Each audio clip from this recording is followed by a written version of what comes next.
Hello everybody, welcome to Kohler in Stockach. My name is Manuela Kohler and I would like to introduce to you today our new flat pliers, and for this we have invited the inventor of the pliers, Dr. Arnaud Dedon, for an interview, and he will show some of his advantages and explain a little bit the background why we have developed the pliers together.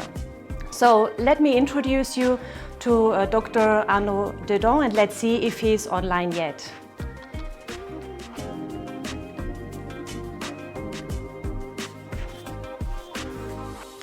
Bonjour Dr. Dedon. Bonjour Manuela, bonjour. Bonjour, bonjour. Je suis très heureuse de vous voir. Mais moi aussi. Merci beaucoup d'avoir accepté immédiatement notre invitation pour cette interview. Il n'y a pas de quoi, c'est normal. Très bien. Oui, j'aimerais vous introduire un petit peu. Vous êtes chirurgien dentiste et docteur en chirurgie à Cambrai, dans la haute région de France. C'est ça. Et vous faites du coaching et de l'implantologie orale. Voilà. Exactement. Que devons-nous savoir de vous, et est-ce que vous pourriez nous dire un peu plus en ce qui concerne les coachings, ce que vous faites là? Oui, donc comme vous l'avez dit, donc je travaille à Cambrai, donc c'est à 1 heure de Lille à peu près, au sud de Lille, d'accord, en direction de Paris. On est installé, on a créé le cabinet il y a maintenant à peu près 5 ans, donc une petite clinique où on est plusieurs praticiens à y travailler. J'ai une formation, moi, d'omnipraticien au départ, parce qu'en France, le cursus est peut-être un petit peu différent par rapport à l'Allemagne, mais donc d'omnipraticien, c'est-à-dire qu'on fait la prothèse, la chirurgie, les soins, tout ça. Et donc depuis 2 ans, je me suis vraiment spécialisé en implantologie, et donc depuis plus de 2 ans, je ne fais plus que ça au cabinet. Et vraiment tout ce qui tourne autour de l'implantologie, c'est-à-dire à la fois les chirurgies préimplantaires, donc les augmentations osseuses, les comblements sinusiens par exemple, la gestion aussi comment dire, du parodonte, donc des muqueuses, des tissus muqueux, par des greffes gingivales par exemple. La chirurgie implantaire, bien évidemment, donc par la pose d'implants simples, multiples, des extractions implantation immédiate, enfin voilà, tous les actes qu'on peut faire en implantologie. Et puis également la prothèse sur implant, si les praticiens correspondants ne s'en occupent pas, je m'en occupe également. Donc c'est vraiment tout ce qui tourne autour de l'implantologie, c'est vraiment ça, moi, qui me passionne aujourd'hui. Très intéressant alors. Et voilà, ça veut dire que pendant votre travail, ce que vous faites, vous avez rencontré un problème en utilisant des instruments, et voilà, quel était le problème que vous avez rencontré pendant votre travail ou pendant vos traitements?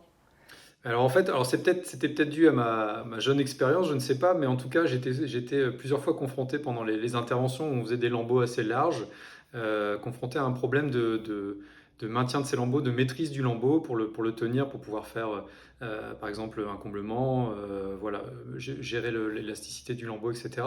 Et c'est vrai que j'ai une assistante au fauteuil, on a 4 mains, et avec les précelles qu'on avait, la façon dont on les manipulait, j'avais l'impression qu'il nous manquait des mains.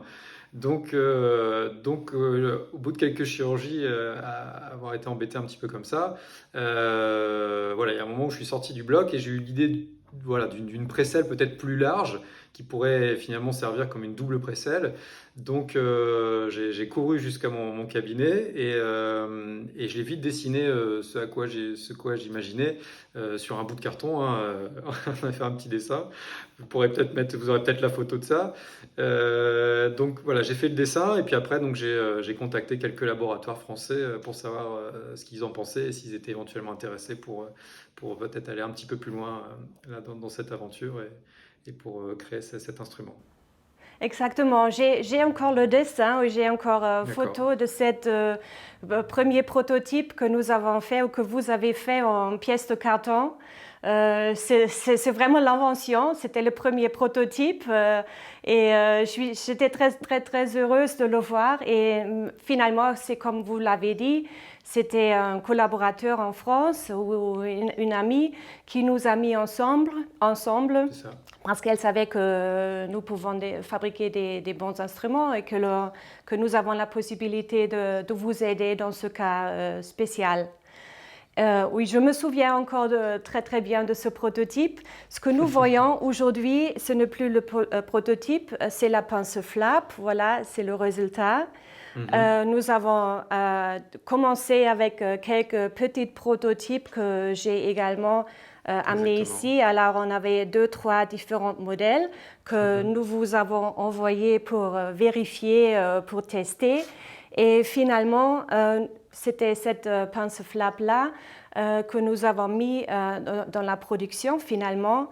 Et quels sont exactement ou quels sont suivant vous, les 3 avantages les plus importants pour cette pince flap que vous utilisez maintenant? Oui, alors sur les 3 avantages, principalement pour moi le premier c'est vraiment la gestion du lambeau et le maintien du lambeau. Et principalement lorsqu'on doit effectuer une incision de relâchement du lambeau, quand par exemple on fait des augmentations osseuses et on doit obtenir de l'élasticité pour refermer notre site opératoire. Donc pour faire ça, on va pouvoir travailler avec une incision très fine, très superficielle, mais c'est important que le lambeau soit bien tendu pour vraiment que le bistouri, on le pose très légèrement sur le lambeau, et même le fait juste de le poser avec la lame très pointue et le lambeau bien tendu, on crée cette petite incision et on crée déjà de l'élasticité. Donc c'était ça l'utilisation principale. La deuxième, ça peut être dans la gestion de blocs osseux. Donc par exemple quand on fait des greffes par coffrage avec des greffons d'os autogènes par exemple, pour manipuler ces greffons, les positionner alors soit hors bouche si on doit y faire des trous, ou alors les positionner en bouche pour bien les positionner, bien les placer. Ça peut être aussi une utilisation. Et puis également une troisième utilisation pour la découpe des membranes, par exemple, quand on doit utiliser des membranes en collagène. C'est vrai que le fait d'avoir cette précelle qui prend de façon assez large, on est confortable, on n'a pas vraiment besoin finalement de la prendre avec les mains, et on peut faire nos découpes tranquillement et la positionner comme il faut, donc c'est assez confortable. Et l'avantage effectivement aussi de cet instrument, c'est que finalement, contrairement à peut-être ce qu'on pourrait penser, c'est qu'il ne blesse pas du tout le lambeau. Il y a pas on ne déchire pas le lambeau, on ne le comprime pas, on ne laisse pas les tissus, quoi. Il y a des petits stries à l'intérieur pour qu'on ait un bon maintien, ça c'est important, mais il n'y a pas avec la pression, on le tient sans l'abîmer.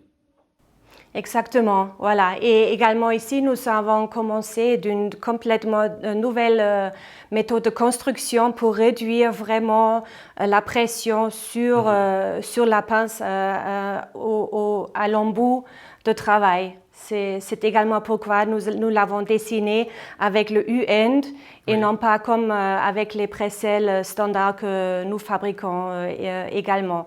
Ça veut dire que finalement, c'est vraiment une pince que vous utilisez ou vous pouvez utiliser pour plusieurs endroits, pour plusieurs travails, peut-être pas seulement dans l'implantologie, mais également dans d'autres domaines de dentaire alors.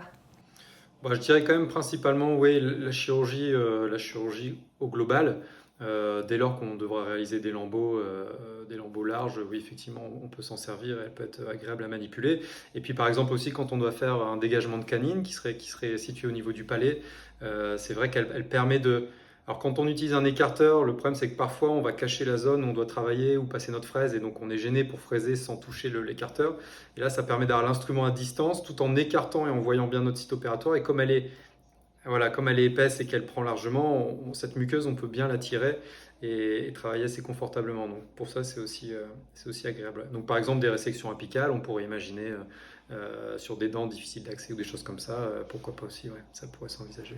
Alors finalement, un produit qui peut servir dans des différents cas, dans des différentes utilisations dans un cabinet dentaire. Exactement. Voilà, oui, très bien. C'est un peu le couteau suisse peut-être. Oui, très bien. De la précelle. C'est un très bon sommaire, alors, très bon conclusion, je voulais dire. Voilà. Bon, alors je vous remercie de votre idée, naturellement, qui nous a donné la possibilité de développer ce produit-là. On a encore d'autres projets dans la pipeline actuellement, mais nous ne voulons pas encore dire plus. Voilà, je vous remercie de votre temps et je vous souhaite tout le bien pour votre cabinet dentaire, également pour votre travail, pour vos trainings. Et puis voilà, on se voit certainement bientôt. Oui, et puis voilà, merci encore. Merci à vous, Manuel. C'était ma plaisir. Voilà, merci. Au revoir. Passez encore une bonne journée. Au revoir. Merci, aussi, au revoir.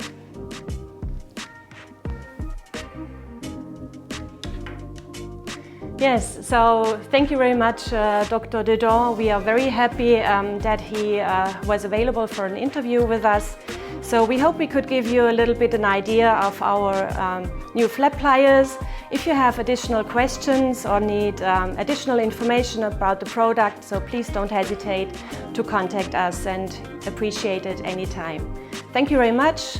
Thanks for watching. Bye-bye.